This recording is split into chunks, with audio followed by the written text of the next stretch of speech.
So this is Restorative Justice, Amygdala Hijack, and De-Escalation Strategies. These were the slides that were used on April 21st.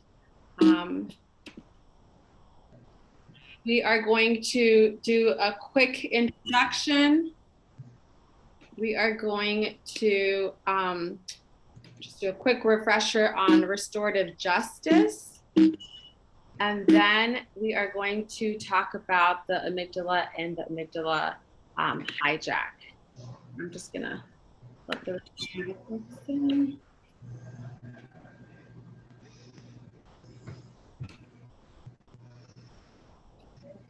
We will also discuss de-escalation strategies. We'll have an opportunity to go into small groups, and then there's some resources that we have compiled and we're going to share. And then we're going to end off with a survey.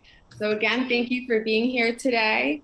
I left this slide on. I am not Michelle Bateman, but Michelle Bateman was the instructional specialist that created this. She works in the Restorative Justice Unit, and she could not attend today's session.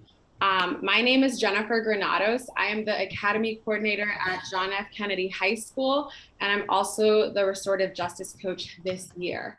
So I have done some work with the Restorative Justice Unit, and just excited to hear from you and then to just share this presentation with you as well. If you could please, either in the slides or aloud, just share your name and what school and position you have. All right, we have Springbrook, Clarksburg in the house.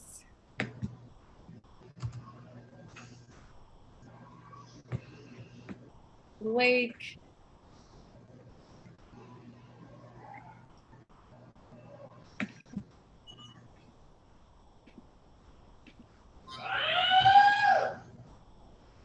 Like High School, Rockville.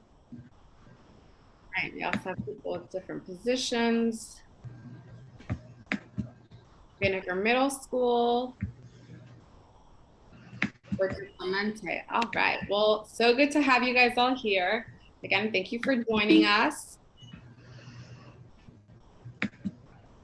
We are going to go ahead and do a quick restorative justice refresher.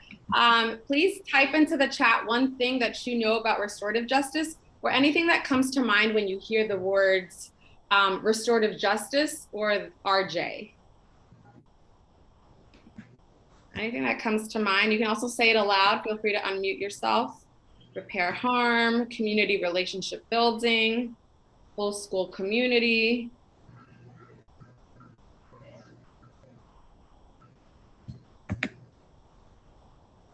Right, community, classroom practices, community circles.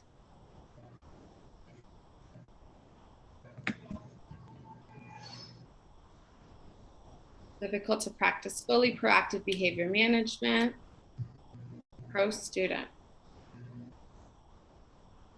So a lot of it focused on, a lot of the things in the chat discussed, focusing on building community, right? Within our classroom, within the hallways, within our school.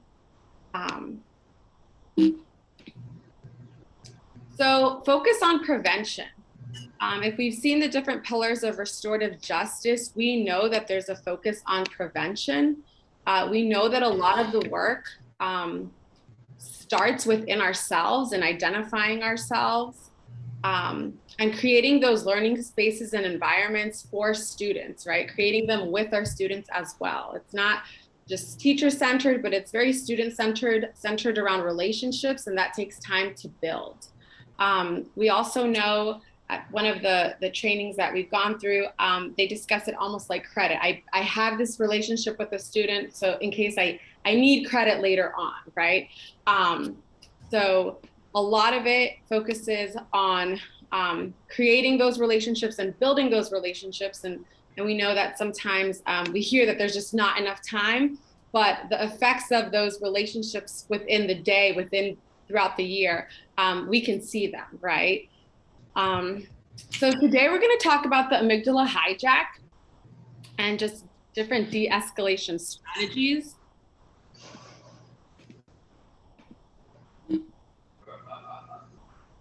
what is the amygdala? We know that it focuses on experiencing different ranges of emotions, parts of the temporal lobe.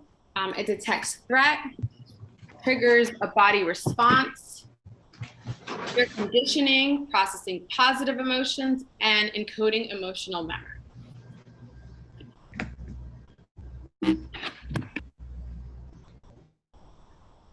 And the amygdala hijack refers to an intense emotion reaction that is out of proportion to the circumstance, right? So I'm sure we've all experienced this, and we've also seen our students experience this within the classroom as well. The rational brain is bypassed and signals are sent straight to the emotional brain. So sometimes when we've seen a student have a reaction to something so small that triggers them, right? It focuses on the amygdala hijack. There's this video clip, and I did share, I will put the slides in the chat again. Feel free to share this video clip with your students as well, because I think that sometimes students are unaware of what's happening, and it just allows them to kind of know what's going on, right? So it also deals with fight, flight, or freeze, right? So how can you tell when you or someone else are experiencing an amygdala hijack? So please put that in the chat, or feel free to respond aloud. How can you tell? What do you notice? Or what have you experienced when you've experienced amygdala hijack?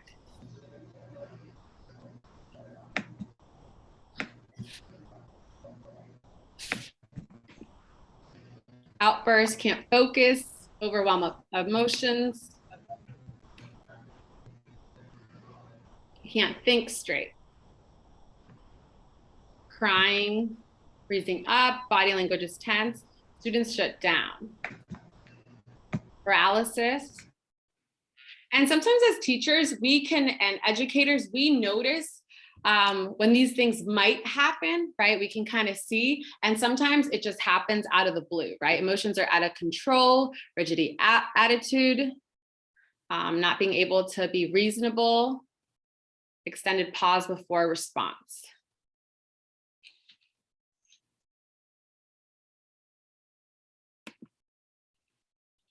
All right. And so there are some of the things that you guys shared in the chat. There are noticeable effects, right? Things that you see, or things that if you're experiencing the hijack, things that you feel. Your chest is tightening, your heart starts pumping faster, you feel palpitations, you start sweating, you're breathing, you're hyperventilating, right? You start tensing up, your mouth goes dry, you feel like you can't speak. But there are also hidden effects as well, right? Your blood pressure rises, your brain gets ready for inaction, adrenaline released, right? There's so many things that also occur that are beyond just what we see. And we know that in working with students, especially middle school and high school students, that these are things that we do see, right? They happen to everyone, and then we have they happen to our students, and sometimes they don't know, or we don't know how to handle or react to when a student has an outburst. So I am going to quickly put you in breakout rooms, and I want you to describe a time when you've ever had or witnessed an amygdala hijack at school. And what were the signs, and how was the situation handled? So we're going to go to breakout rooms. So what were the signs, and how was the situation handled? And anything you learned from the experience as well.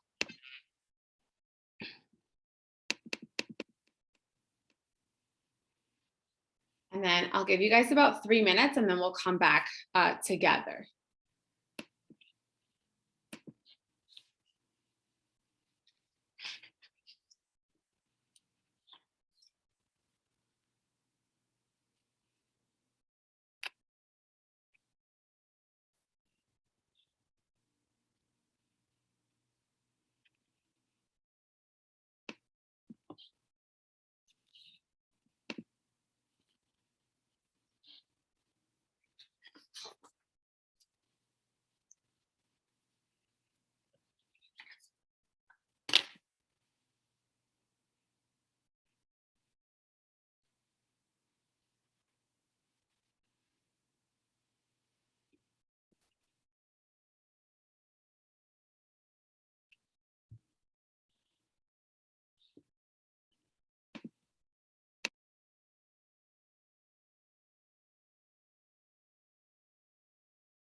All right, welcome back, everyone. I hope you were able to share some of the experiences that we've had or that we've witnessed or that maybe our coworkers have had and talked to us about, whether it was us experiencing the amygdala hijack or one of our students.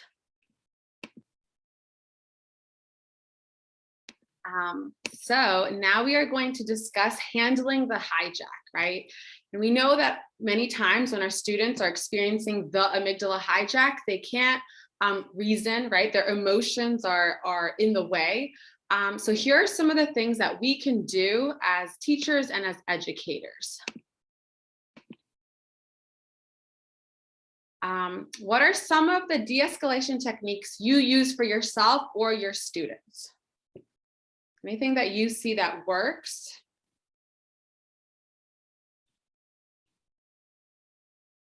Or that you've heard that works? Humor, deep breathing, providing a quiet spot, walking away from the situation, allowing time to process, pause.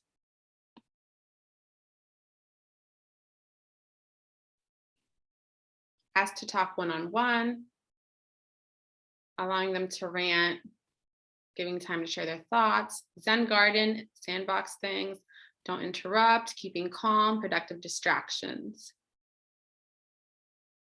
Talking in a calm voice and removing one from the situation. All right, and just focus on something else, right? So we are going to discuss the SOS strategy, which is stepping back, right? And some of you kind of said that in the chat. Asking yourself what just happened and then re-entering the present moment, right? So taking a step back, if that means walking away or taking some deep breaths and then coming back into the situation, right? Just so that your body has time to kind of slightly process, calm down, orient. So like focusing on one thought, something that makes you happy or just something that kind of grounds you again. And then self-check, right? So the level of stress and level of personal control. And we know that this is challenging even for us as adults, right? We encounter these situations when we're experiencing amygdala hijack.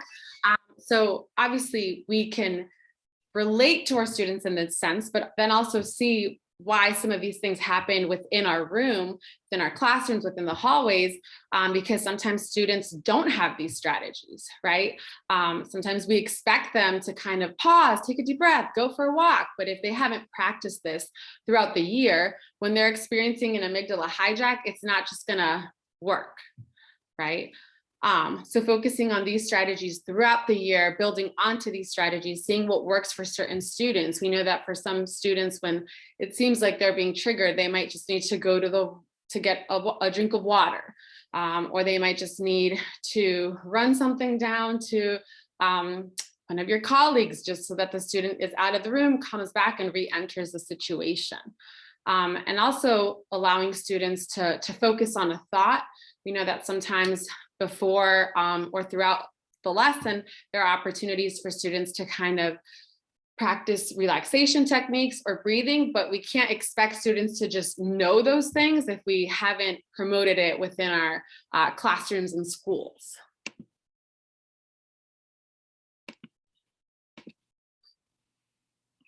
All right, so crisis prevention. And this article focuses on top 10 de-escalation techniques. So I am going to give you a couple of minutes to just read through. I'll put it in the chat and then we can share maybe some of the things that you want to try or have tried from this specific article.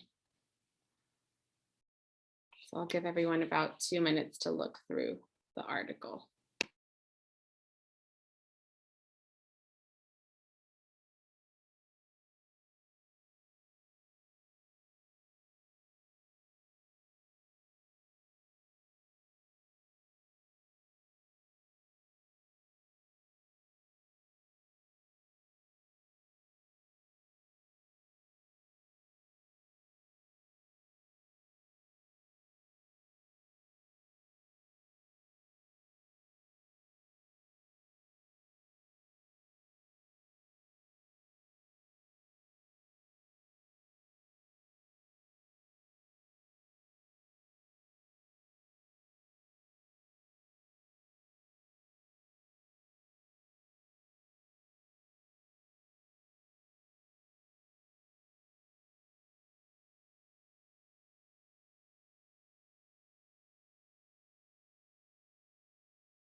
All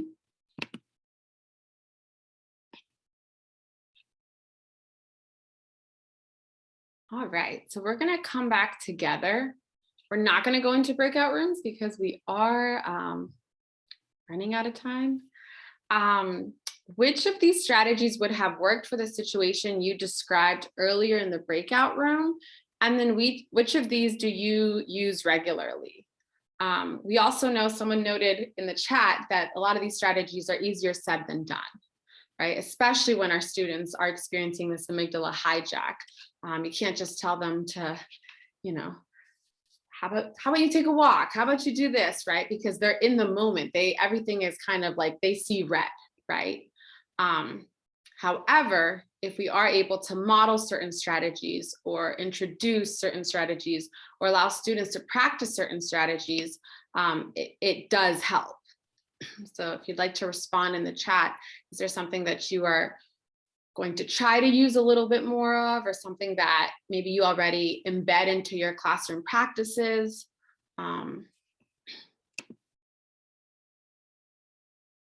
Flexibility can go a long way. Yeah. Empathy. Same thing with like student choice, when students feel like they have a say in what they're doing. Empathy, personal space. And I think it's so important to note that these strategies and the techniques and how they handle amygdala hijacking, that's like a life skill, right? Because we all have experiences where we experience amygdala hijacking, and we need to have the proper strategies to be able to deal with that. Body language, non-threatening, nonverbal. Oh, and someone just put a PDO course. Awesome. Set limits. Yeah. So that they can think. All right. Thank you for sharing.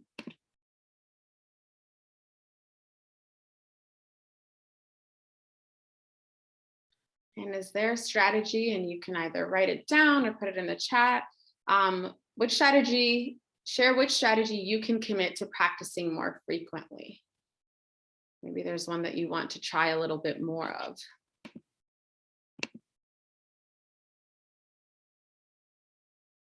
Compliance, yeah.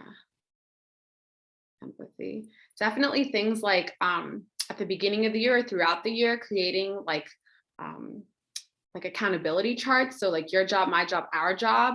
And then, how do we react to certain things? I know sometimes helps, but sometimes in the moment, those things kind of go out the window. Nonverbals. All right. So now we are going to discuss the restorative justice connection. So at the beginning, many people talked about building community, relationships.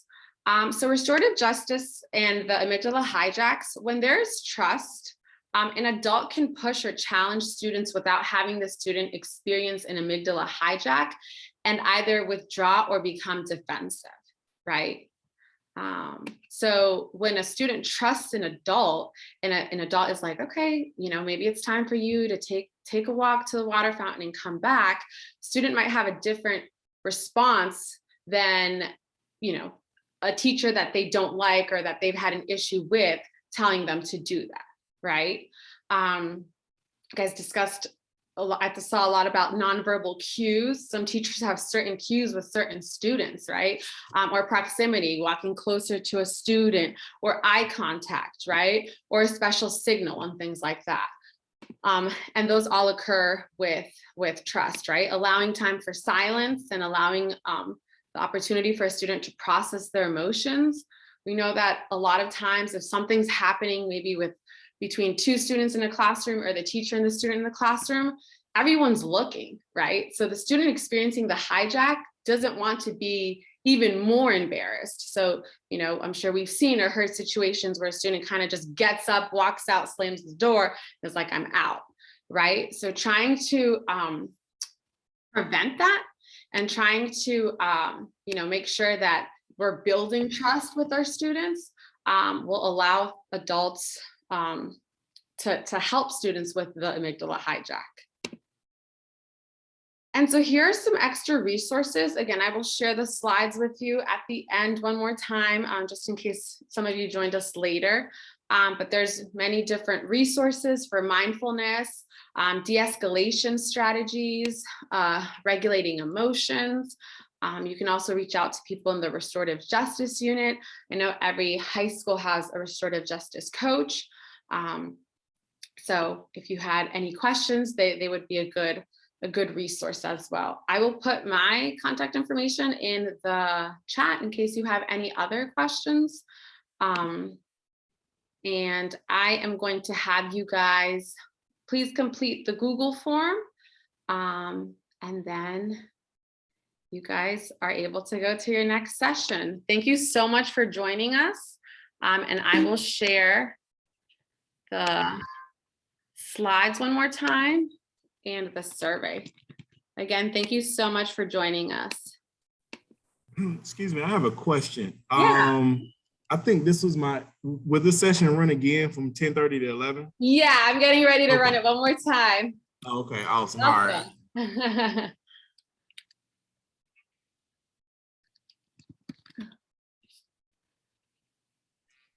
Also, do we click session feedback or post-event feedback?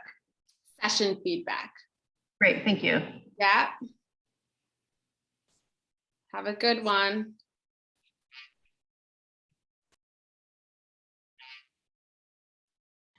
The Google form won't open. I'm sorry? The Google form, when I try to open it, it won't open. It will just redirect me to something else, but then it won't. Oh, let me send you the link. I'll put it in the chat. Okay, thank you. And then the Google form is on the last slide.